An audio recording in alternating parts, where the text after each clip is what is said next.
Hi guys, I'm Danny, and I started a Sunday gym because I've noticed lately that people tend to go to colleges and universities without actually knowing why they're there. And afterwards, starting jobs that are unfulfilling. So I'm interviewing different professionals to see what they have to say and share their knowledge and experience with you. I hope you enjoy it.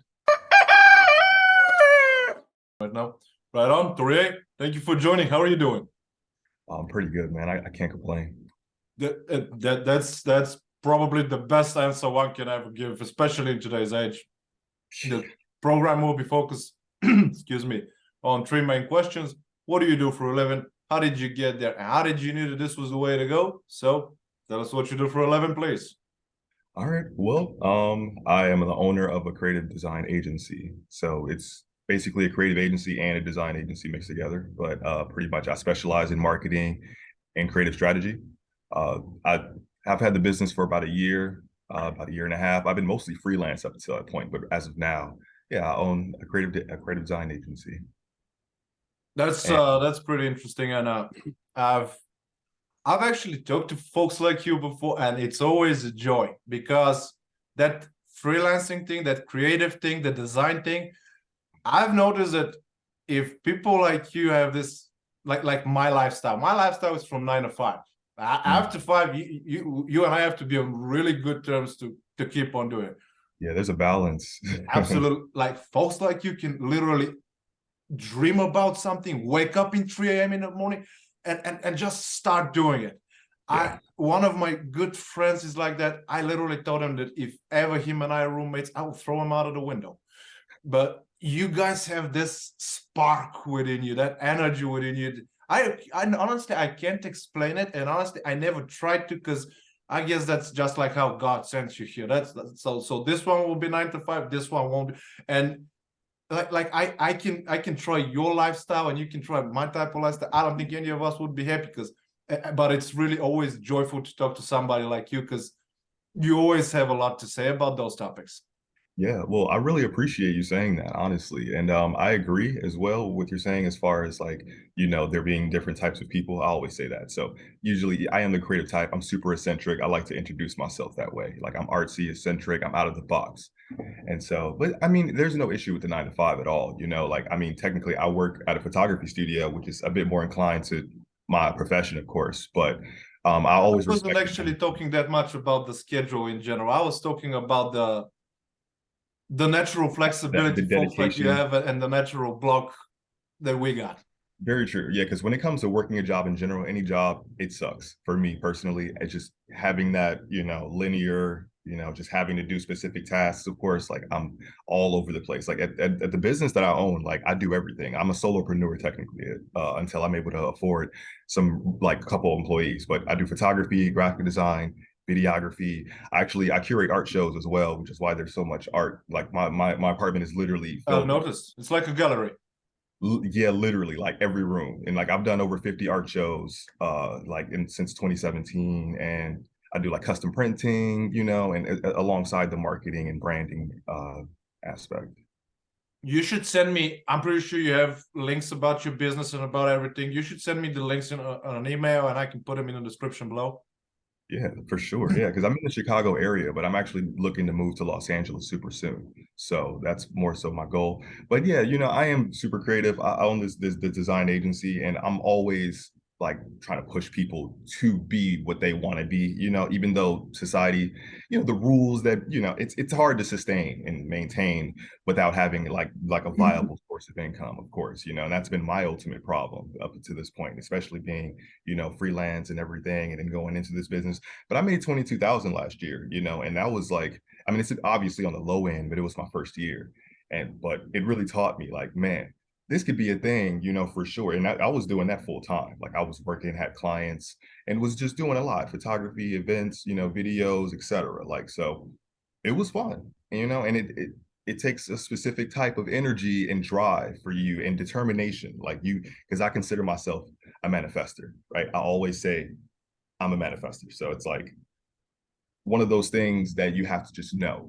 You just know, like, I mean, for me personally, I believe I'll be making millions of dollars in the next couple of years. Of course, I can already see it, and I believe it. And that is the first tool, like the first step, obviously, in getting anywhere close to, that goal. And I And hope it's not because of inflation. oh man, let's hope not, for sure. Even though, I mean, obviously it's going to be a way worse in the next 5 years, but I don't think it'll be that bad. Hopefully This we're is please try not to be the whole in 5 years, because none of us know what will happen in five yeah, years. right. There was this, I don't know if it was in the US as well. It's like here in Europe, but there was the HR departments, all of them were like, where do you see yourself in 5 years? Mm-hmm. Like, how you can't ask me that kind of question, man. What do you mean? That was stupid before COVID. Dude, I Now love that. it's so You're stupid. so You right. should be ashamed of yourself if you ask No, that you're kind so of right, question. dude. I love that mentality personally, because I literally say that I say that all the time. Like, you see, I speak fast and like I think fast, and like I'm always say that like I'm on a different timeline. Like people like to think within 10 years, 5 years, etc. But I say I live in 6 months to a year. Like, that's literally. I didn't mean to give that impression, because that is my mentality. Is like, I love No, to just mine move is forward. 6 minutes. That I don't have 6 months like you. Minutes. I got 6 minutes. I want to be like you, dude. That's what's up. It's actually pretty solid way of living. That, Like, that sounds a bit intense, but I mean, honestly, the efficiency, though, that's the point. Like, you just get things done quicker and more efficiently, and then you'll just be way further, of course. not to mention it saves energy. Like I literally don't remember anything about yesterday, and it wasn't because I was drunk this time. Right, dude, because But you're on the next. Dude, you're right. Yes. I love it. I love that, and I swear I try to teach that to people, though, because it's like, if you try to span things with it, the pandemic, of course, is something that should have given people that idea. It's like, yeah, life is way shorter, and like, obviously I need to plan way, sooner than I have. And so it's one of those things where I try to teach people, like, yes, you can do something, you can make a goal and set it for 6 months, have like an itinerary, like always itinerize, what you want to do, and split it up in feasible amounts of time. Don't give yourself that much time, because it creates like a lackadaisical, mentality. It just makes you really, like, not lazy, but it makes you more complacent, and that's my ultimate enemy. Like, 100%. And to be honest, this is my, of course, personal view. I'm grateful for the pandemic. I know it's a tragedy. I know a lot of people, perished and stuff like that. I'm grateful for me, because it was my life, not only my life. I mean, I've noticed this for Europe, for the US, because I talk to people from all over. Life was insanely dynamic. Like, between 2015 and 2020, I think it was like in a blink. Like, it was way too dynamic. I was here. I was a lot of people like that. I'm not the exception here. Yeah. And that's thing that it stopped. Like the world stopped spinning, which dude. It really helped a lot of people reflect on them. Man, Because I keep agreeing I with don't you, want bro. to insult anyone, but we're messed up. Dude, you're so right, bro. Yeah. I used to say that. Like, I would say, like, I hated saying it though out loud, especially because you're right, of course, because internally it helps. I mean, I was also getting the pandemic money, but that's a different story. But pretty much, like, thankfully, I didn't pause. lost my job or anything. We just kept working from home. And I'm an old school gamer, so I was actually insulted when they offered me to give me a mouse and a keyboard. I was like, "Do you have any idea what I have at home? Well, yeah, I'm not bringing this thing in my home." The other right? keyboards You got the one with the lights and stuff, I bet, dude. Like, yeah, I know you got the good stuff. I got one too, I can't lie. pretty But good. yeah, yeah. I mean, I agree completely, man. Like I said, I used to tell people it's a necessary pause. Like, it was literally a necessary pause for people, so you can it forces you to just meditate, just like really think about what you're doing with your life. It's like it's not solitary confinement. It's a meditation space. It's like you're in your home. Although I'll admit some people had not the best like living situations, of course, but like there was plenty of COVID money, and a lot of different things happening, so to help you stay, afloat in your basic needs. So like I said, it was a great meditation for people, for me especially. Like, I was just like, that's pretty much the catalyst to me getting the LLC and really pushing towards this creative agency. I was like, I can lead a group of people and really get businesses and brands, like, on an exceptional level, with engagement. And so that's what I did. And I ended up proven to myself by making 22,000 last year. I mean, it's not a whole lot, but I mean, I did it by No, myself. it's a remarkable start, actually. And so like I'm proud of it, and like, things like that. So I hope that the pandemic, despite all the bad things that happened, I hope it was able to inspire a lot of people, and really give them that extra push, because a lot of people need that. Like, it's crazy, a lot of people need to just sit down and chill and think about stuff and not have anything to do, and other people just need that time to like just actually do, like what you want to do. So I mean, personally, yeah, I agree with you for sure. It was a pause that, well, especially in America, like this, we just do way too much all the time, you know. But I agree for sure. Yeah, It was needed. yeah. The second question is, how did you get there? And you basically covered it, because I don't think you really. Again, that's why I love talking about us to folks like you, because people like you don't even think about people like you can't actually think about that, because it's locked in your genetic material. That's who you are. You can't be anything else. So that was an easy one for you. I have a lot of classmates and colleagues now that are basically doing, and I'm sure you have similar cases in the US as well.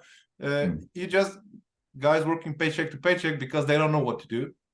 Yeah. And it leads me to the third question. How did you knew that this was the way to go? And the reason I'm asking, yeah, in your case, of course, you just knew yourself. You had this opportunity to have that pause to reflect. That's a good But question. the reason I'm asking is because I'm sure you've noticed that too. People tend to go to colleges and universities because they have this idea you have to have a diploma to secure your future, which I can guarantee you that's not true.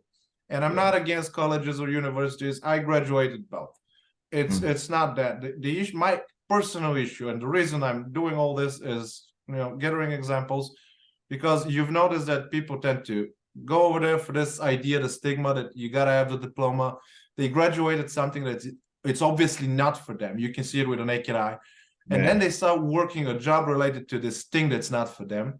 And they're miserable between 8 and 10 hours a day. You cannot have a normal life if you're miserable half of the time.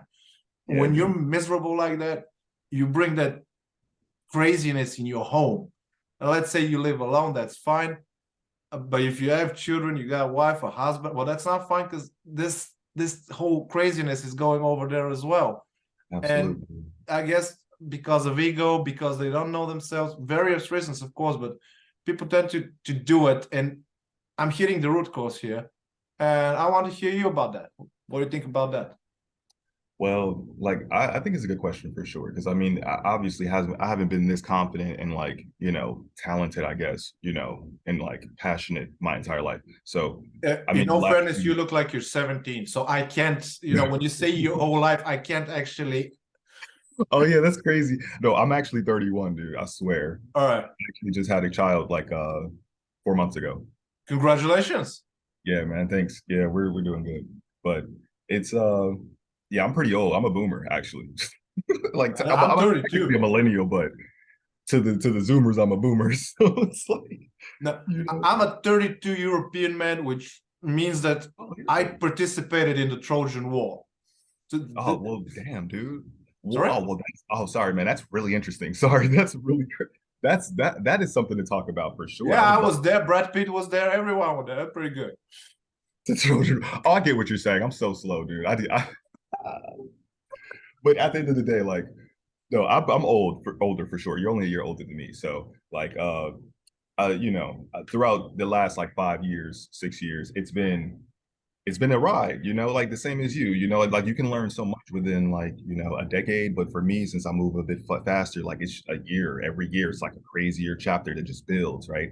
And so I think that what really got me into it all, what really got me confident in myself enough to really go in this direction, and build a competence to start a business, was me doing the shows. Because I actually started doing like art music shows in like 2016, 2017. And they were great. Like I did like, oh man, I did so many shows. I've done over 50 shows in total, but I did like over 10 backyard shows, and I had like live music. I built the stage. I had been like art vendors. I had art galleries, live body painting. It was crazy. And I pretty much carried that over throughout the years. Like I've done all around the city, you know, just DIY shows. And they're on my Instagram, they're on my website, they're everywhere. And like me doing that introduced me to like a whole new world, you know, and it just showed me what was available in the city. And then I also was curating and facilitating and delegating everything myself, like single-handedly, no team. And then I also designed all the flyers. I shot and edited all the recap videos myself, you know. And so it's just like proving to myself over and over again. It's like you can do this, like setting a bar, reaching it, going past it, and then like seeing that, oh, I can do this, you know, over and over, making that a like a habit.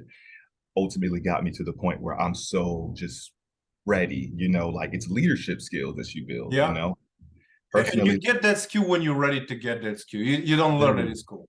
it just clicks in you, and you, because you know you're out, you just look down and you're like, wow, I've come so far, you know. And that's really what it was. Like it was big, it was years, because like at that point I was doing the shows, right? I was super passionate in it, just doing it back to back to back, and I was able to do it all, you know, already. So I was just doing it. And then I started the clothing line, you know, things just fall in line. Like life tends to give you everything you need as long as you're focused on what you're looking for. Because like they always say, look at the signs, right? Like focus on the signs. Well, I believe that, you know, uh well, the attention is really what it is, you know. It's like whatever you like, as long as you're passionate and you're aware of your goals, then like you're gonna be able to see the sign specific to what it is that you're looking for, because you're aware, you're like focused in, you're attuned to your goal, like what you want. And me personally, I really wanted to do those shows, really wanted to get my name out there as an artist, and I really want to do this business currently. And like I'm a passionate dude, like, and you just have to like have a passion, you know, I like, couldn't agree more, and that's why I actually love speaking to folks like you, because you're a perfect example about this. I'm a ball of You passion. know yourself, you know your limits, you know how Yeah. to push through those limits, Mm. but still you have that balance, like work and life balance. So you're not Yeah. over there going crazy. I'm a bit And you also started, the I've noticed this, that because I'm talking to people from all over, right? yeah. Once you start something that your soul is made for, you can't stop. Like, and that's why I just wanted to highlight on this, because you're doing everything on your own for now. You're about to hire some folks in the near future, but in all fairness, I've noticed that when you're doing something that you actually love and something that you're actually made for, you don't really get tired from working. Like, Nah, the hidden power that you get a hidden yeah, power. you, of course you're gonna get physically tired at some point, so you have to lay your head somewhere, but you don't have this emotional distress to say, I hope I'm making sense.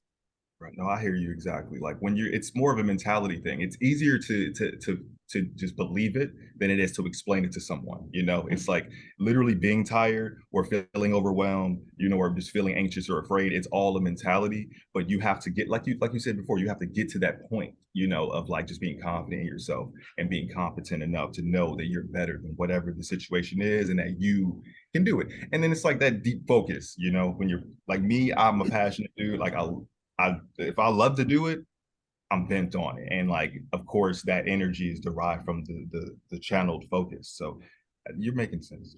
I know what you're saying. Sorry, I'm an over explainer, bro. So No, no, sorry. no, no. Keep on. And the reason I'm also, because I'm the opposite. I remember, I think I was 7 or 8, something. I was a child, and my mom brought me to a gallery. I don't understand art in general. I have a few paintings here and there because I know I have to have them, but I don't understand them. So, and there was this painting that was beautiful, but I just can't understand it. And the painter was like, well, look at the grass, and it was very realistic. It was great. Don't you want to walk in there? And I like, no, because there might be a snake over there. Well, are you going to help me if it bits me? Yeah. And mom hit me behind the eye. Like, what, boy? No, yeah, I get what you're being real, like real rational about it, you know. But I Yeah. mean, but it gave you a feeling though, you know. And it's like even if you don't understand it whatsoever, it gave you that feeling where it's like pleasant, you know. It gave you like a, whether it's joy or like, you know, you talk about Yes. It's it's similar to great. listening to a song that's written in a different language. And Yeah, sometimes I have this. To be honest, and now look at me sounding like a boomer, but yeah, new music is trash. But the old music was like, there are Finnish songs. I graduated in Denmark. I listen to Danish music. I don't understand a word except Freitag, which is Friday. Okay. But yeah, so I guess the property, like your soul vibes with it. Yeah, literally, like it resonates with you in a way where like because everyone has their own different genetic makeup, like Yep. you know what they like and dislike, and so even if you don't know everything that you like and dislike, of course you discover it. So it's like one of those things where like art, just I love art because it's therapy in its own right, you know, and by making it and also consuming it. So I think that's why I'm so into it and why I was making those shows and trying to give exposure to more artists so that everyone can really, and it was all local artists, you know, I'm just bringing people in from Chicago. And so I don't know, like I said, it gives you something that you might not know is there, or it'll just help you with, you know, just uplift you in a way. So, you know, you don't have to understand it to appreciate it. And that's why I love art, because all art is meant to be appreciated in some way by somebody. So that's yeah, I love it, dude. Like, you know, like the best of both worlds here, you know. Absolutely. With that said, could you please, because and again, I really adore those conversations. You're doing your own thing, you're running things around, you have all kind of things going on. Now a young father, can you like give an advice? Because you know, and I'm sure you've noticed that too in different people. Once you have that kind of a career, you kind of neglect the family life, or the other way around. Can you like give an advice how you're balancing? I mean, the child is rather young right now, but I'm sure you have it in your mind what to do and how to do it in the future. Well, for people that's coming up, I believe that the best advice to give is to literally just follow your passion. Like follow like even if you don't know exactly what it is you want to do, always explore and just try things. And despite the fact that like you have to work a job, right? Because my girl, she has a decent job. Like she works as, you know, like as she's pretty much a medical professional, right? So basically it's demanding and she wants to do things outside of that, you know, and it's harder. But really, so I guess my advice would be to itinerize everything. That's my goal to clients. That's always the first thing I try to tell them when they're not organized. It's like itinerize literally everything in your life. You don't have to write it down per se, but always know specifically what the next step is and when you're going to take it so that you're not just sitting there wasting time, or making the wrong decision, you know, like everything. I love it. Like shower thoughts, you know, shower thoughts themselves is you unconsciously itinerizing your life, but doing that in a way where you're just waking up in the morning or just, I have some free time. What am I going to do? You know, breaking down goals, you know, and honestly, that's a whole conversation in itself. But personally, yeah, if you want to just balance anything in your life and maintain stuff, you have to itinerize it, you know, and make sure everything stays efficient. Beautifully said. Huge thank you. That said, please don't forget to send me all the links so that I can put them in the description. And thanks for being with me. Thank you, man. I appreciate you. Right on. Bye. Guys, I hope this one was useful. Please follow the channel on YouTube, Rumble, Twitter, Gap, LinkedIn, and Facebook. Ring the bell and all the good stuff. Have a nice week ahead, and I'll see you next Sunday.